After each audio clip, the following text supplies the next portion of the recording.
Hi, Kim Brassor, your host at One Voice Evolving Podcast.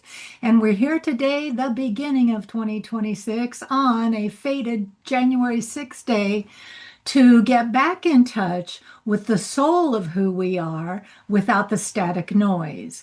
And so, what we were going to do for the first of the year, and we are still doing now, is a thing called what I call Goal Setting 101, which is desires, dreams, and visions. It's unlocking the shoulds that bind you, finding out what your heart is called to do, and then the mechanisms to help you move toward that without shame or stigma. So, desires, dreams, and visions. Goal setting in the real world.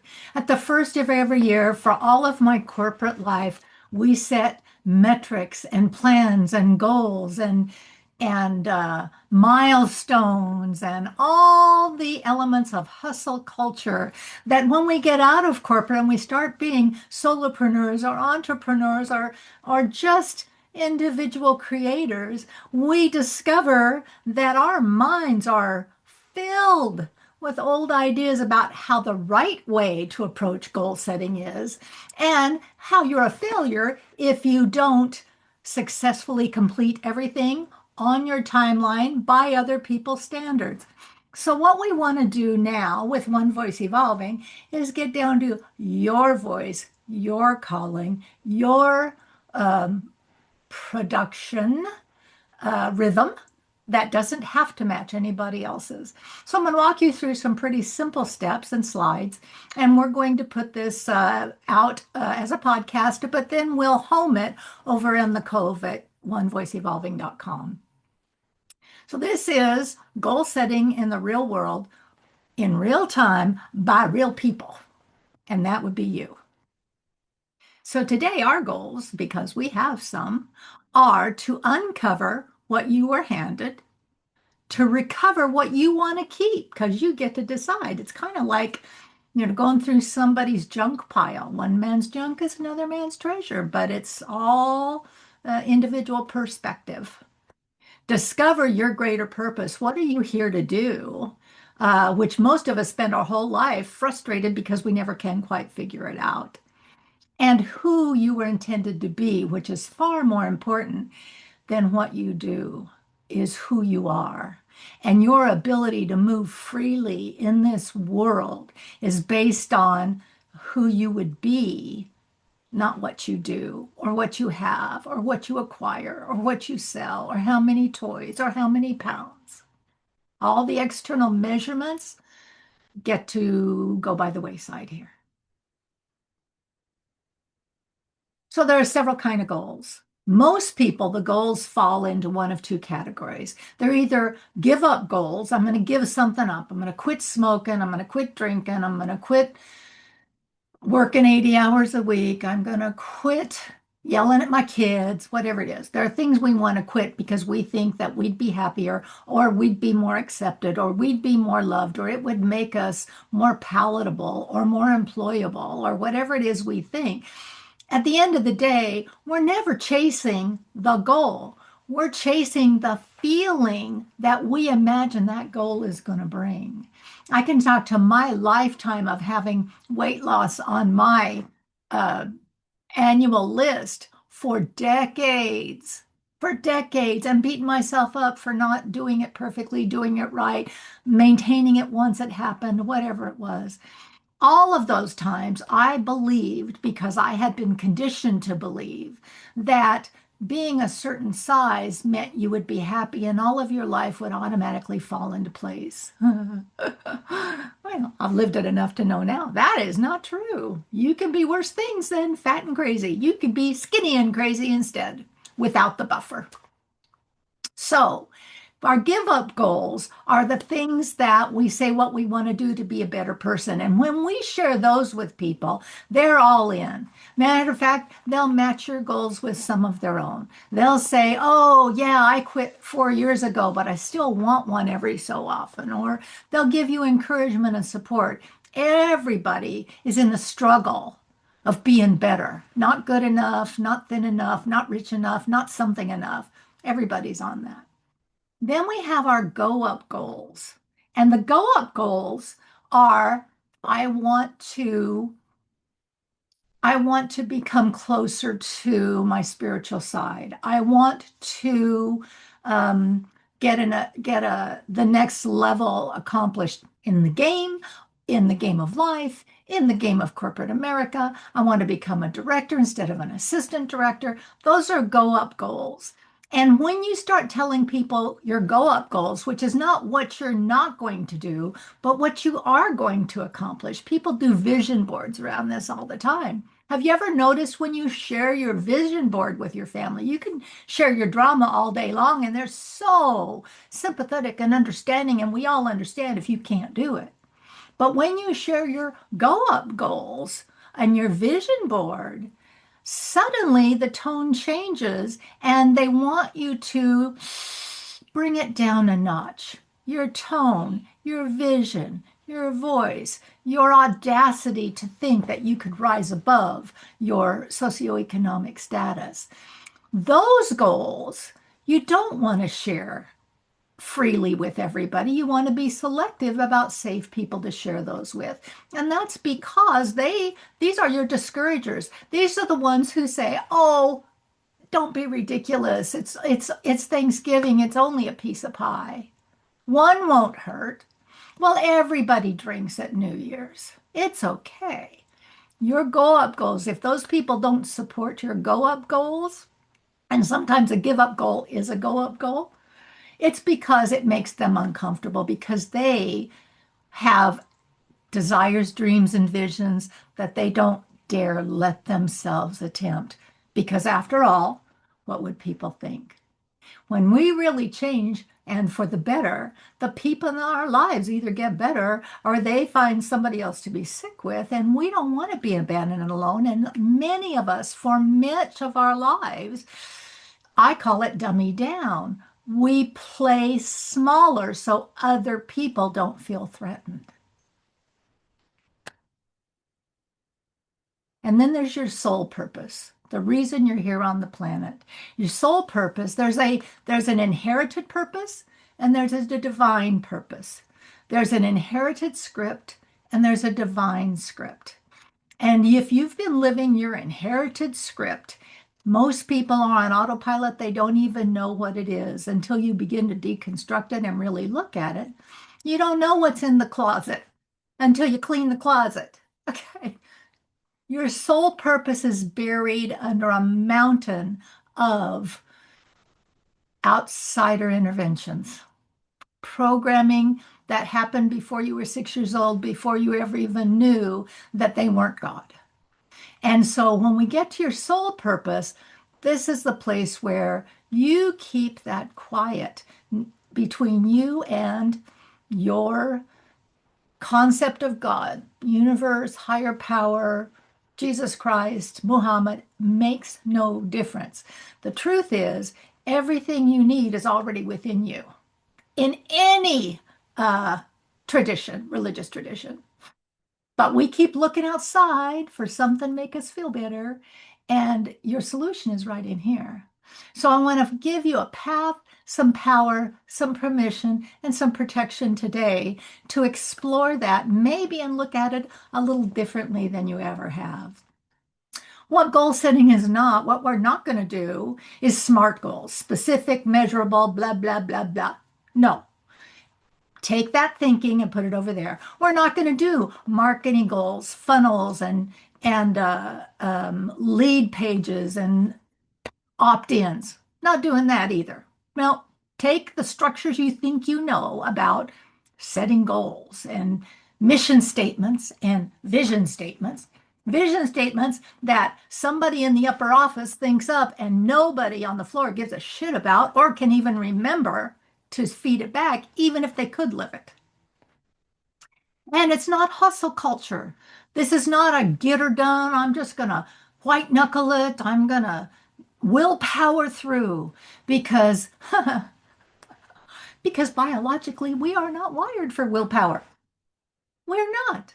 You get so much energy in a day for decision making, and if I'm white knuckling my food for the first 4 hours a day, I am worthless the rest of the day.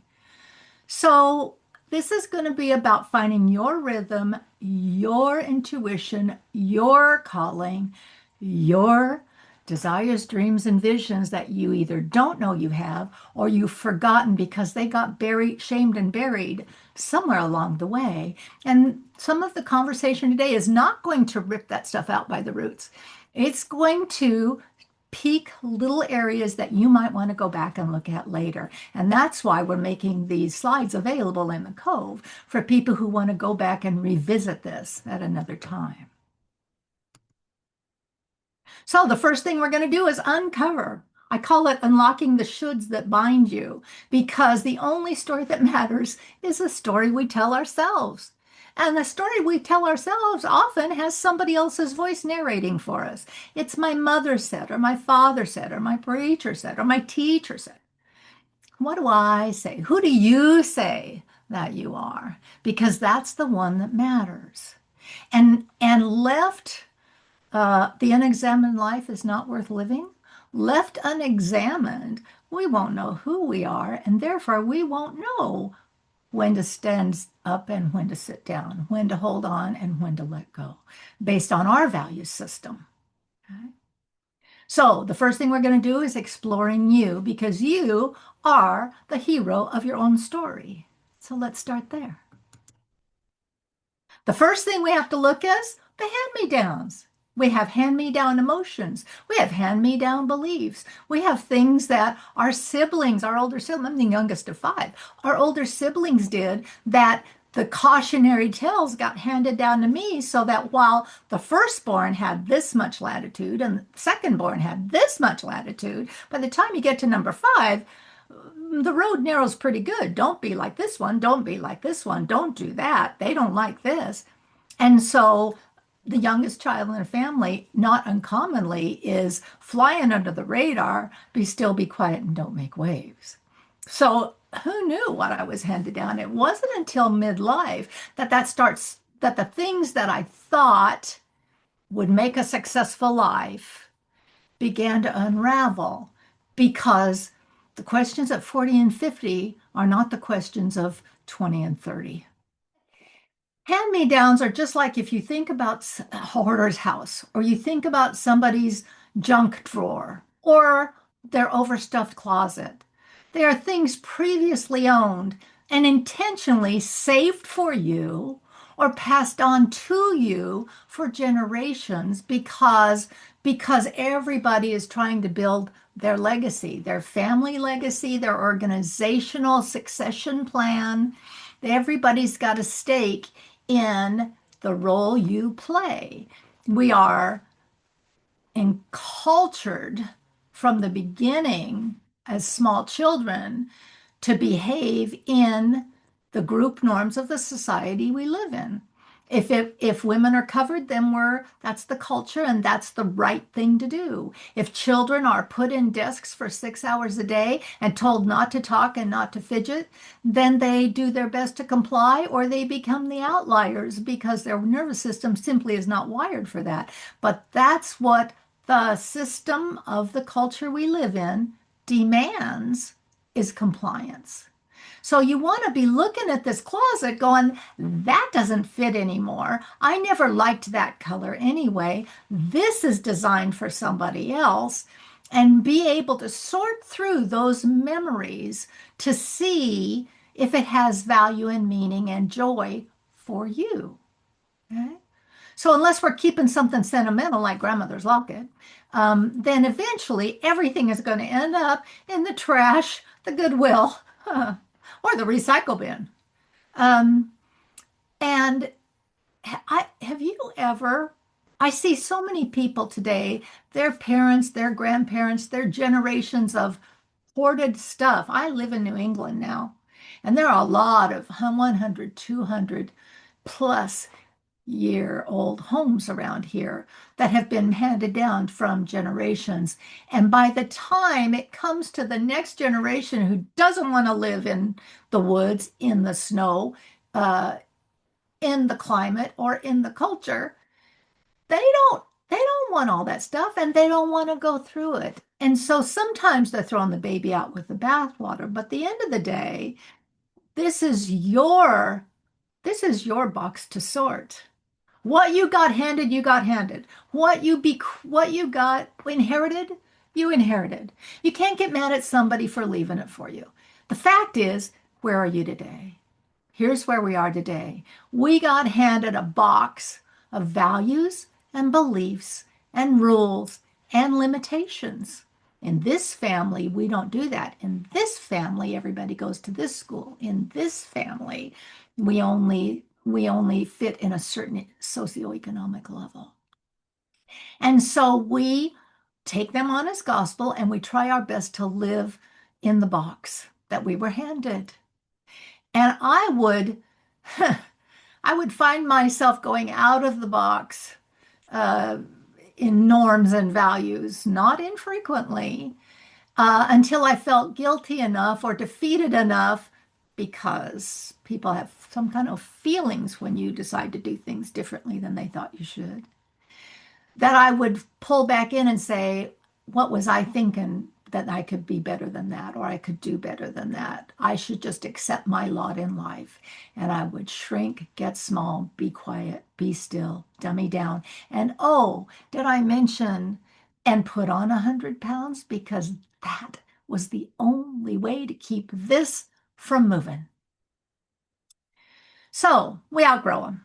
The values, beliefs, the box we were handed, some of it might fit, some of it might not. If we throw the whole box out, we're going to miss some important stuff. If we take the whole bag of tricks, we're going to lose ourselves. So how do we sort? The box has to be sorted. Decisions have to be made about what do we keep? What do we pass on to the next generation? What is the eternal wisdom that needs to be shared and continued? And what do we trash promptly and without regret? No guilt, no shame, no defending, explaining, or apologizing. Let it go, let it go, let it go. So, the first thing, and if you want to pause the podcast here, this is a killer exercise. Everybody I take through any kind of recovery ends up doing this should list, because it's the one that bypasses your intellect and starts to get down to what you really believe. And here's the way we are biologically wired to work. We don't make decisions out of nowhere. We don't misbehave for no reason. Somewhere along the line, we start with a belief. I believe that, and I just have so many things to say. There was a point in my time in my life I believed all men were assholes, okay? Because of childhood trauma. And I just carried that. And it was my protection, it was my guard, it was my defense, it was my put you in your place. Okay? Sharp edges, oh, you betcha. Okay? And when I moved through the world with that belief, then it wasn't safe to be a male environment. And it wasn't safe for me, but it wasn't safe for you either, because I had already prejudged, predecided about you. That's what prejudice is. That's what bias is. That's the stuff we learn at our mother's knee, is what whether the world is a safe place or a not safe place, whether it's inclusive or exclusionary, whether who are the good people, who are the bad people, where are the good neighborhoods, where are the bad neighborhoods. Stay safe, stay safe, stay safe at all cost. Our biology loves that stuff. So when we start making this list of a good parent should, just start writing, automatic writing. Just write it as, don't think about what it is. And you're going to be surprised how many teachings you're writing down that you may never even have thought about, considered, or decided to accept. It's just running your life like auto program, right? A good parent, a good child. So that's going to judge you. It's going to judge other people's kids. It's going to judge your kids. A good child should be obedient. A good child should be seen and not heard. A good child should be expressive. A good child should be happy, whatever it is. A good society. Ooh, now we're getting warmer. It's January 6th. A good society should be socialistic, be democratic, be community minded, be individualized, be in the Western Hemisphere, be in the Far East. Doesn't matter. A good society should. Whatever it is in your mind as a belief. A good employee should always be on time, never be late. A good employee should be a value add. Don't ever have an off day. A good employee should never talk bad about their boss. A good employee, whatever that is. You go through every role in your life, and we all have different roles. A good retiree, a good citizen, a good daughter, a good aunt, a good churchgoer, a good deacon, whatever it is, because we are always measuring ourselves by these unwritten rules that run in our mind. If you don't know what they are, you don't know the measuring stick and you don't know how to win. When I did mine back in early recovery, I remember that I had several that were damned if you do, damned if you don't. If you lost your temper or if you didn't lose your temper, if you told the truth or you didn't tell the truth, somebody was going to find fault with that either way. So I had to get down to what's the truth about me? What do I believe? So we get your inherited purpose, which is your default programming. And in my case, be still, be quiet, don't make waves. And your divine purpose, which gets to be your chosen programming. You get to decide what's important to you, what your values are, integrity, honesty, um, cash flow. Doesn't matter. They're yours. We're not judging them good, bad, right, wrong, shouldn't. We're just saying they're yours. This is the blueprint for you. Who do you say you are? And when you get through that list and you start to read them through, then you can say, for the ones you don't agree with, who said? Who said that that a woman in retirement shouldn't be babysitting their grandchildren? Who made that rule? Or should be babysitting their grandchildren? Who made that rule? What are the things that are constricting it and where did they come from? So the next thing then, we've uncovered, now we're going to recover. What we're recovering is our voice. What we're recovering is boundaries. We're not too much. I'm not enough. It's not my problem what you think of me. It's not my problem to make everybody comfortable so I can feel worthy to exist.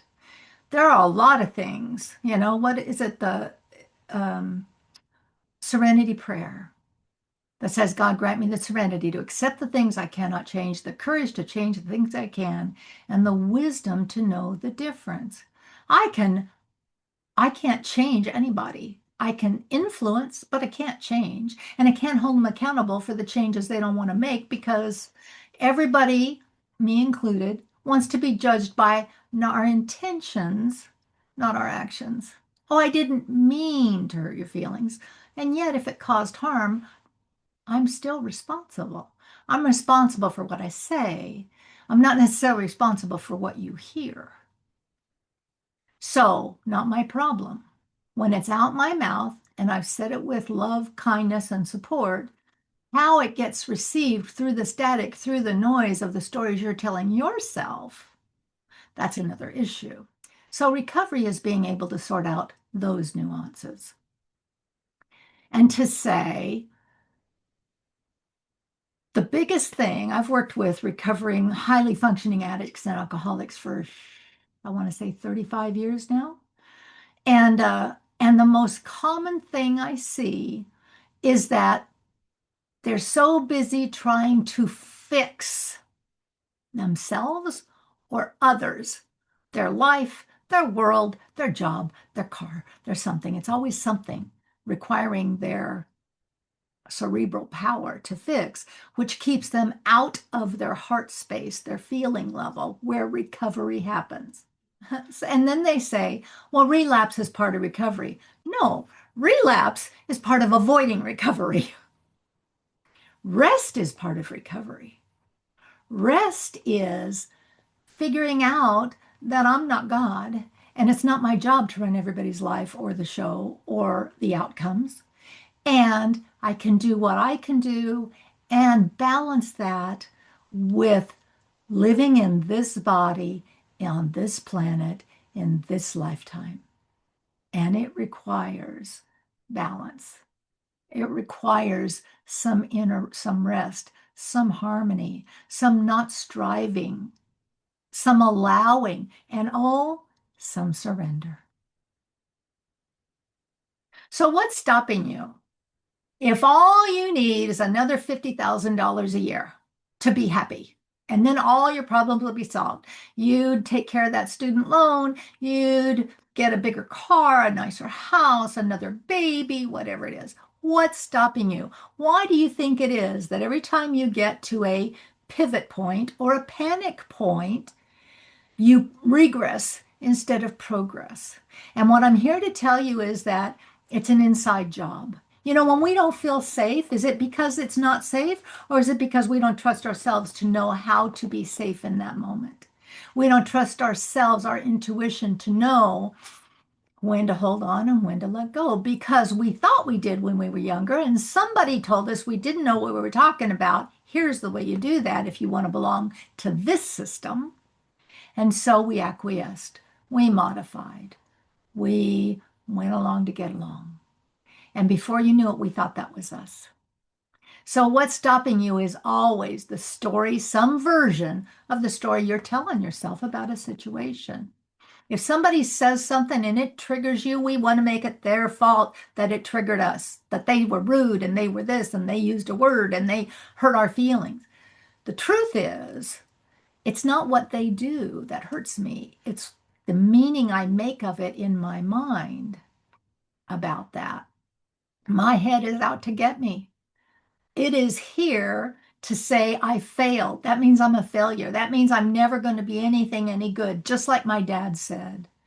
We're exhausted. We have no ambition. We get depressed. And now all of a sudden, the depression is the problem. And so we go do everything, everything, medically, non-medically, holistically, spiritually, medicate, self-medicating, everything to keep from feeling the feeling of depression because our brain says, well, you'll never get anywhere that way. Of course, you're not smart enough for that. You're not good enough for that.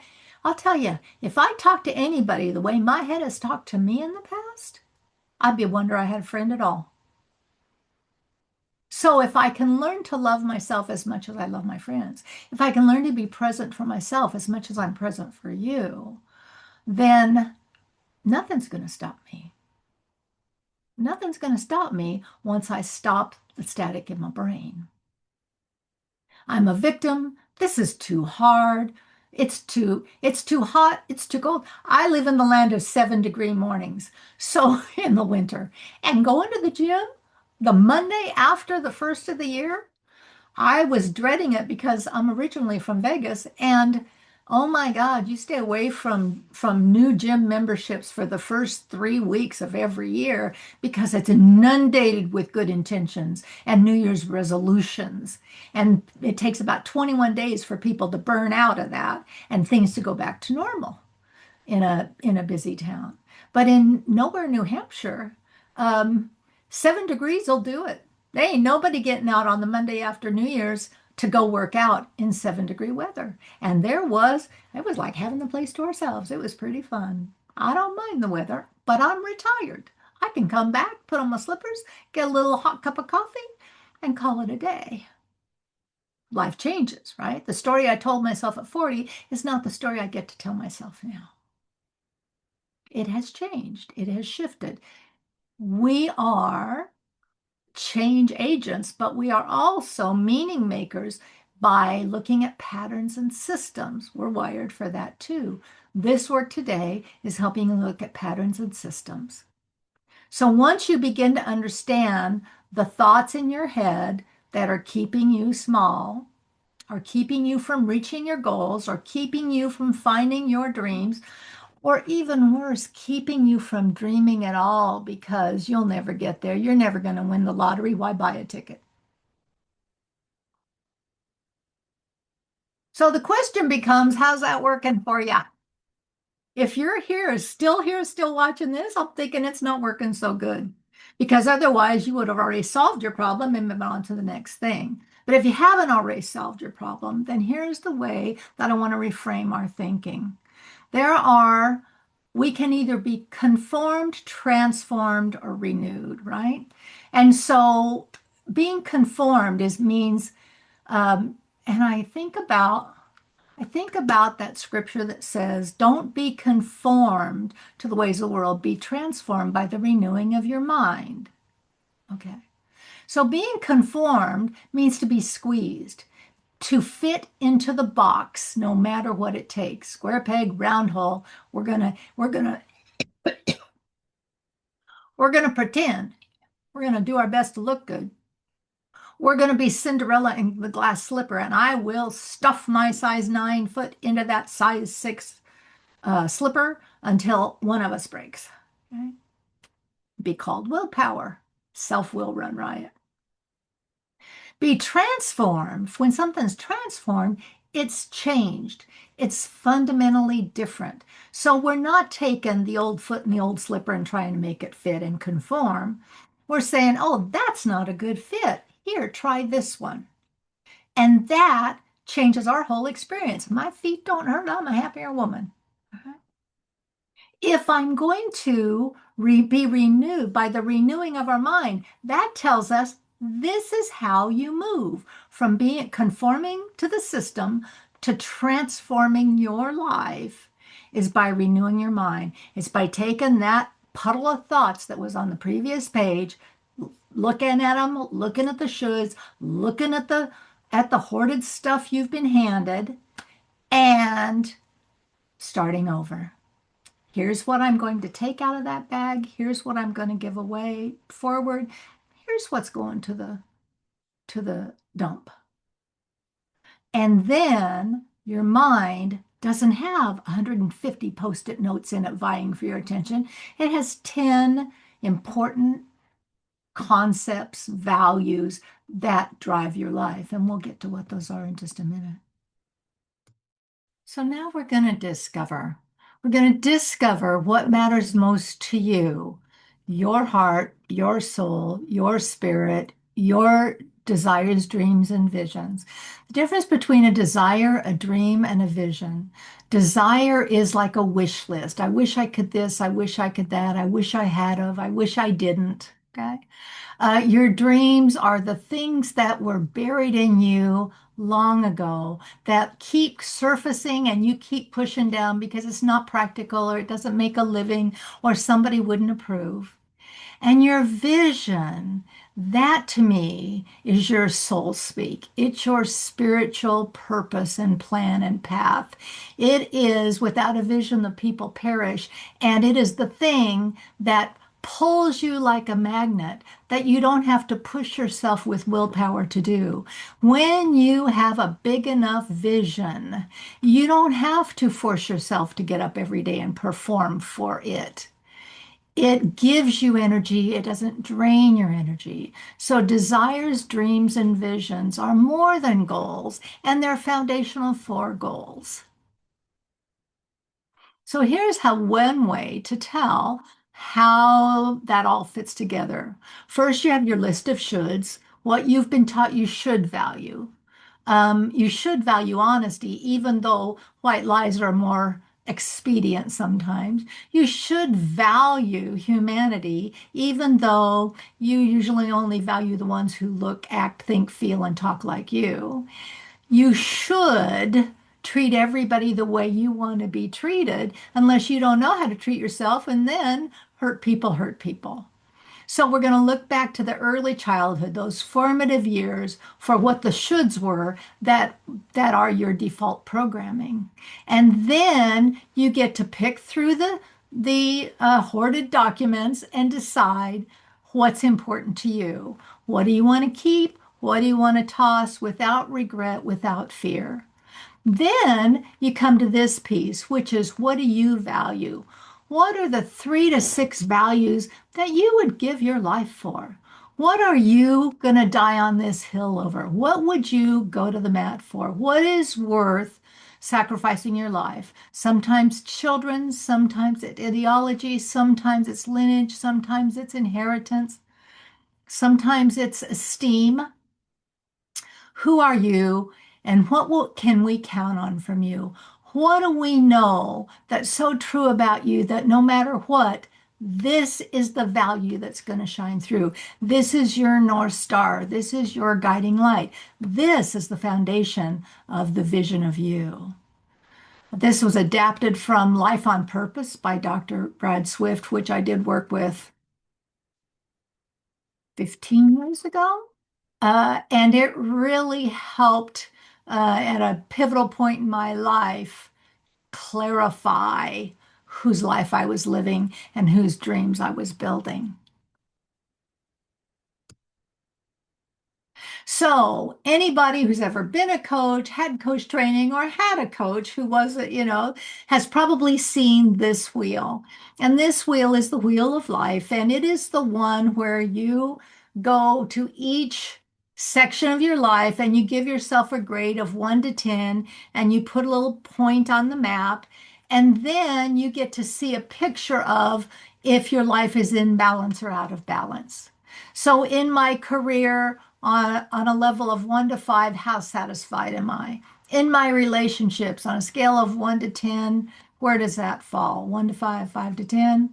My finances, do I have enough money? Am I secure enough? Do I wish I had more? Do I not have? Am I paycheck to paycheck? Where do I land on the 1 to 10 scale? And this is a self evaluation, a self analysis. This has nothing to do with the shoulds, except to the extent that it changes the story you tell yourself about yourself.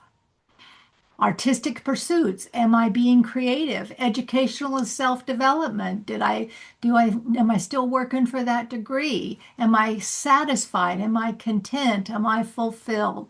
To what degree do I really feel like my spirituality is where I wish it was? This is called, I call it the imagination station, but it's the basic wheel of life. And so the homework for this page, should you choose to accept it, and this is a cool one. I got this one from Zig Ziglar. Oh my God. So many years ago, I'm not going to tell you how many. And I was in some sales training, and I probably was 21 years old when I got the first vision of who I wanted to be. And in that moment, the list was to list everything you ever even thought you wanted to be, do, or have. By the time I did that, I had given away a lot of childish dreams and put away childish things. I didn't want to be a stewardess anymore, but there was a time I thought I did, so I wrote it down. And the things that I had tried and tried and tried and failed at, even though I had talked myself out of them now, if they came to mind because I thought I wanted that one time, I thought I wanted the big house on the hill once, write it down. If it ever was on your wish list, write it down. That's the first thing we do with this list, because from that everything list, just like we went through the leftovers of other people's lives and our life and sorted through what we didn't want anymore, we're going to do the same thing with this. We're going to say, and I'm going to tell you a story. I worked with a nun once who was unfulfilled in her. She was about to retire, and she had been a nun for 40 years. And she, when we did some dream team and some work on desires, dreams, and visions, she remembered that when she was a young girl, she loved ballet and she wanted more than anything to be a ballet dancer. But then life happened and nunnery happened, and her body happened, and she gave up, and oh, that was just childish, and put it away. But when she was telling me about that, when she remembered and allowed her body to re-feel that dream, her spirit came to life. Her eyes sparkled. You could see the 6, 7-year-old girl enamored, enthralled. And so we talked about other things she could do in this age, in this body, that would give her that same spark. And she, was it Pilates, bar yoga? Was it, what was it? And for her, it was piano. She took piano lessons, started playing piano, and that piano music brought the joy of the dancer in her to the surface. That's coming back to life. That's a life transformed. That's not conforming. That's being renewed and being transformed by the renewing of your mind. It might not be possible to do the thing you always wanted to do, but it's certainly possible to understand that you wanted to do it because it created in your body life. What life wants to come forth from you now? So, next game, what if? We play the what if game. We've locked ourselves into being practical and realistic so much. And if you wanted to be a musician, you had to be a lawyer instead because it paid the bills and musicians don't make anything. And dad said, and all the things. What if everything you want is already waiting for you? What if it's just lying dormant like her dream of dancing? And it's just waiting for that somebody to blow on that spark enough to let it ignite one more time. And what if the fulfillment of that dream is beyond anything you ever could have imagined? Because you didn't know then what you know now, and you didn't have the resources then that you have now, and you certainly didn't have the agency then that you have now. And so when it comes back up for you, you have new opportunity for fulfillment. So dream a little dream. What if you didn't have to perform to be accepted? What if you didn't have to mask up? What if you didn't have to code shift? What if you could live your dreams without the drama, without the naysayers, without the playing small so people didn't feel threatened?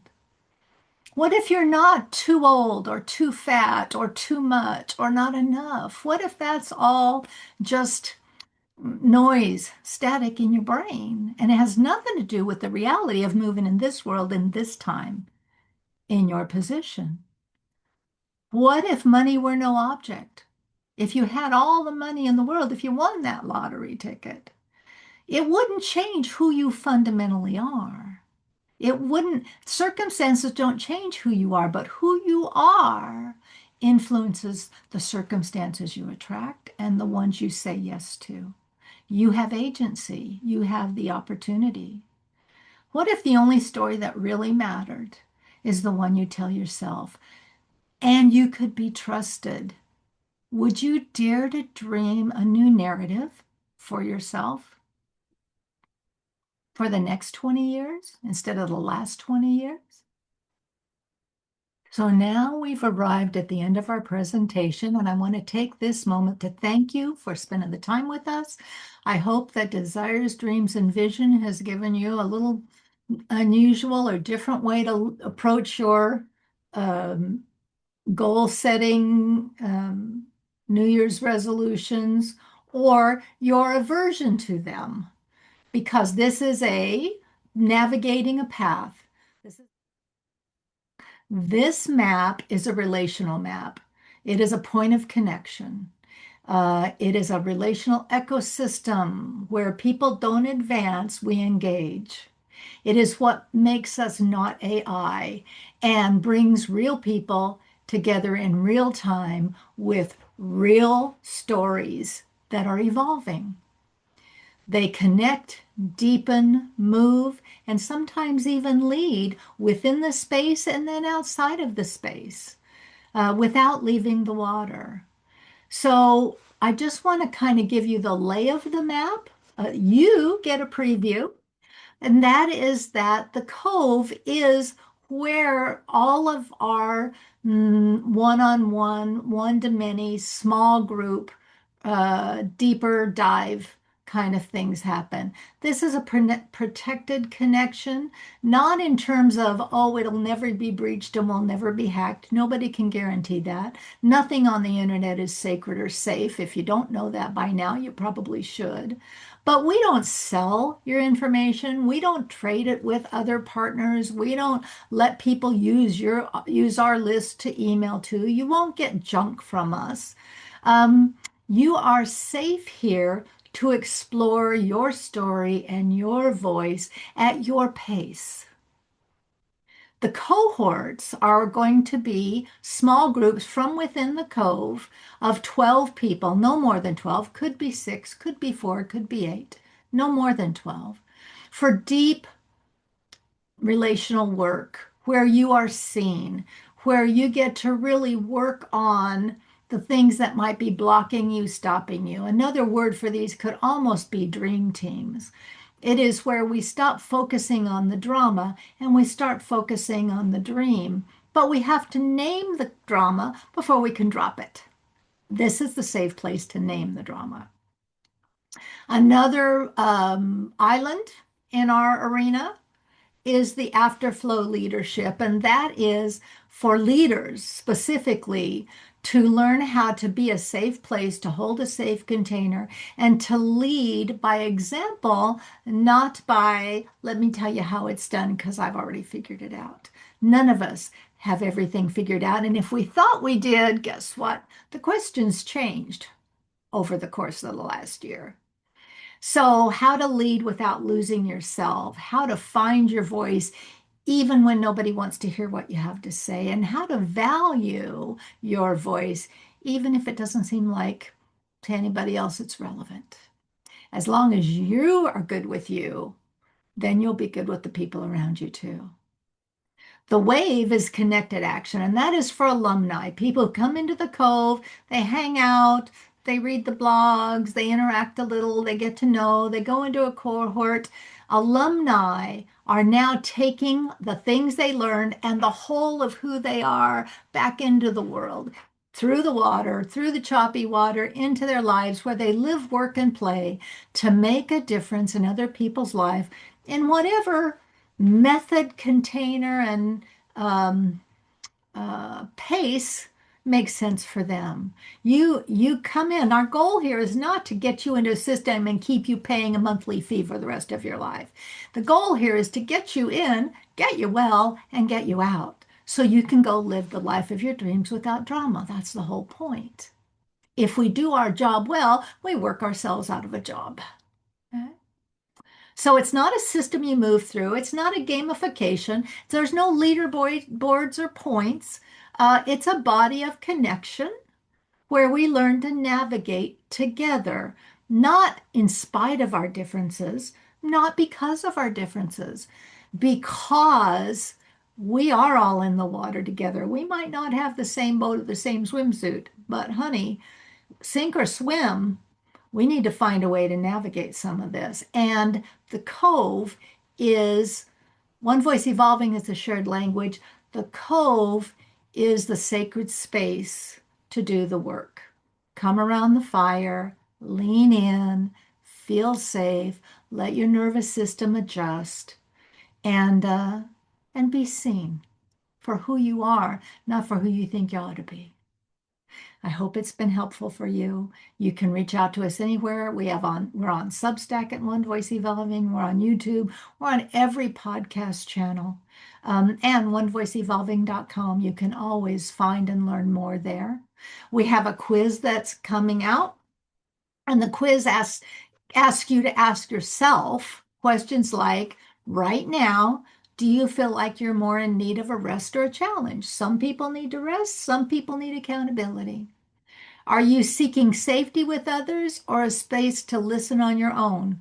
Are you a creator or a contemplator? Which is it? Do you feel called to act or to integrate what you already know? Maybe you've already read all the books and you just can't put them into action. Okay, we can help you with that. Are you carrying responsibility for others, or are you learning to tend to yourself? And a better question, are you carrying responsibility for others at your own expense? That matters. The story you tell yourself matters. So we have a quiz. You take the quiz. If you put your email in when you take the quiz, then you will get back from us a personalized map with your locator based on your responses and a page of explanation about what it looks like, feels like, and what the objectives are of the cohort or the cove or the wave or afterflow. Or you just take the test for your own introspection. You don't give us your email address, and you will never hear from us again. So it's not a big deal. And by the way, when you take the quiz, you will hear only about the Cove and about the work we're doing to help you find your voice. We're a voice recognition machine, apparently. Um, so take the quiz, get your map, or don't. It's up to you how much you want to reveal. And you'll get a locator from me based on your responses. Thanks for listening. Make it a great day. And I'm not going to say a happy new year, a productive one.